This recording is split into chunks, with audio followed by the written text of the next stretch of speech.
Aujourd'hui, on reçoit sur le plateau le professeur Souleymane Bachir Diagne, un philosophe africain de Columbia University des États-Unis. Bonjour professeur. Bonjour. Alors, au moment où on parle d'attractivité en marge de la conférence Africa Convergence, on voit un sens inverse des jeunes vers l'immigration, tentés par l'immigration clandestine. Comment expliquez-vous ce phénomène paradoxal, si vous voulez? Oui, vous avez raison de dire que c'est un phénomène tout à fait paradoxal. Mais il faut bien voir une chose, me semble-t-il, c'est que les progrès qui sont réels, parce que l'émigration des jeunes n'est pas le signe nécessairement d'une faillite, parce que si on regarde la configuration de nos États, on peut mesurer que des progrès sont réels.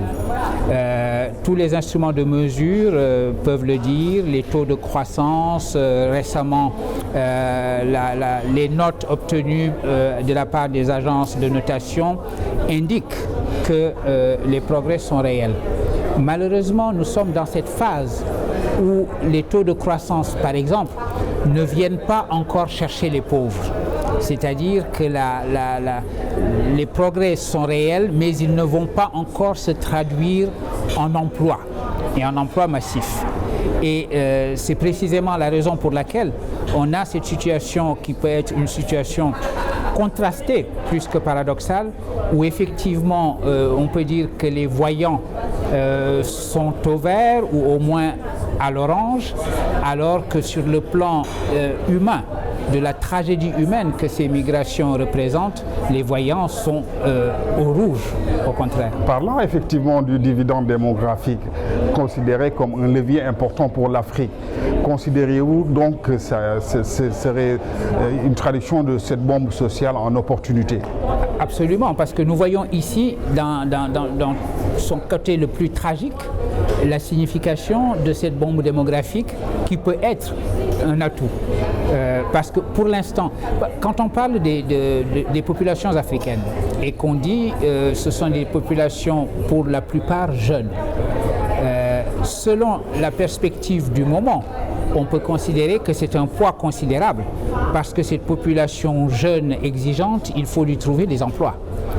Ou bien alors on regarde à plus long terme et on se dit cette population jeune, c'est un foyer d'innovation absolument extraordinaire.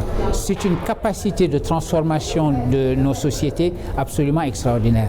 Et les deux coexistent en ce moment. Le paradoxe que vous avez 1000 fois raison de souligner est celui-là. C'est que coexistent dans le même temps et dans les mêmes circonstances le côté poids de la jeunesse africaine et le côté promesse de cette même jeunesse africaine. Donc qui offre d'un côté le visage de ces migrants qui malheureusement souvent se noient dans la Méditerranée et d'un autre côté la manière de s'approprier les technologies les plus modernes pour les mettre au service des solutions à apporter aux problèmes qui se posent sur notre continent. Quand on parle d'afro-pessimisme dans ce cadre-là, d'afro-optimisme même, par rapport donc à tous ces paramètres que vous venez d'évoquer, peut-on, considérant effectivement l'ethno-nationalisme et le tribalisme, est-ce qu'il y a lieu de parler d'afro-optimisme dans ce cadre-là? Je crois.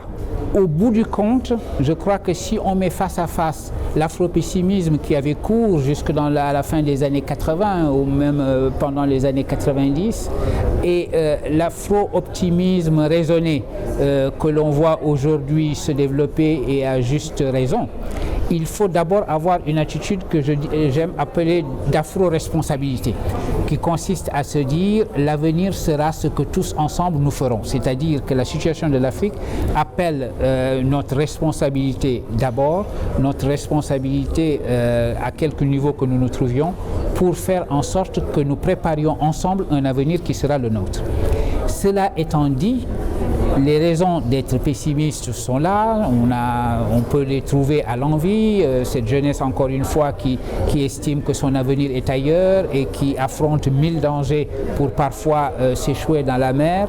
Ça, si on regarde les choses de ce point de vue-là, on est nécessairement pessimiste. Si on regarde les chiffres qui mesurent une croissance qui a été quand même assez soutenue sur un certain nombre d'années, on se dit qu'il y a des raisons d'être optimiste. L'un dans l'autre, la tendance globale, me semble-t-il, va dans la direction qu'indiquent les germes de changement en Afrique et qui nous donne des raisons d'être optimiste. Donc tant qu'à faire, je choisis d'être afro-optimiste. Si on parle de... Est-ce que les penseurs africains jouent effectivement le rôle de garde-fou par rapport à cette frénésie technologique, cette transformation digitale que l'on vit? Ils devraient le jouer, Ils sont en train, me semble-t-il, de se constituer des espaces pour jouer ce rôle-là.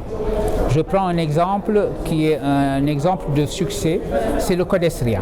Le CODESRIA, le Conseil pour le développement de la recherche en sciences sociales en Afrique, qui est véritablement un organisme panafricain regroupant les chercheurs en sciences sociales et dans les humanités, dont le rôle et la responsabilité est précisément d'accompagner le mouvement, les grandes tendances sur notre continent et d'avoir une fonction de veille et de vigilance. Il faut l'exercer, cette fonction, et il me semble que les intellectuels africains s'y emploient de plus en plus. Une solution de veille et de vigilance, vous le dites, mais par rapport à la radicalisation des jeunes, on voit que souvent ils sont tirés vers des mouvements un peu radicaux pour... Voilà. Donc, vous avez mis le doigt sur un problème extrêmement important, cette fameuse radicalisation des jeunes. C'est vrai que le désespoir mène très facilement au fanatisme. La ligne qui va du désespoir au fanatisme est une ligne droite et extrêmement rapide, malheureusement. Il faut sur cette question que les intellectuels battent leur coulpe. Pendant très longtemps, la religion n'a pas été véritablement un objet de pensée pour les intellectuels africains. Nous pensions davantage, j'ai parlé tout à l'heure du CODESRIA, nous pensions davantage au grand isme, nationalisme, marxisme, socialisme, capitalisme, et nous avons prêté très peu d'attention à ce qui pourtant est un moteur important pour les dynamiques sociales à l'œuvre dans nos sociétés, qui est la religion. Aujourd'hui, il faut que la réflexion aille dans cette direction, parce que les circonstances nous y obligent. C'est-à-dire qu'il faut repenser le modèle éducatif même de ces jeunes-là à partir d'un certain syncrétisme religieux? Il faut effectivement que nous repensions notre système d'éducation et de formation, parce qu'il faut d'abord le faire pour une plus grande efficacité, parce que cette émergence dont nous parlons en Afrique ne se fera pas sans un système éducatif performant qui produise précisément ceux qui auront la charge de conduire ces processus d'émergence. Il faut, par exemple, pour vous donner un exemple qui me tient à cœur, rééquilibrer nos systèmes de formation supérieure en direction de ce que l'on appelle les STEM. Science, Technology, Engineering and Mathematics. Nous avons, par exemple, dans notre pays, un système fortement déséquilibré du côté des humanités et des sciences sociales. Cela n'est pas viable.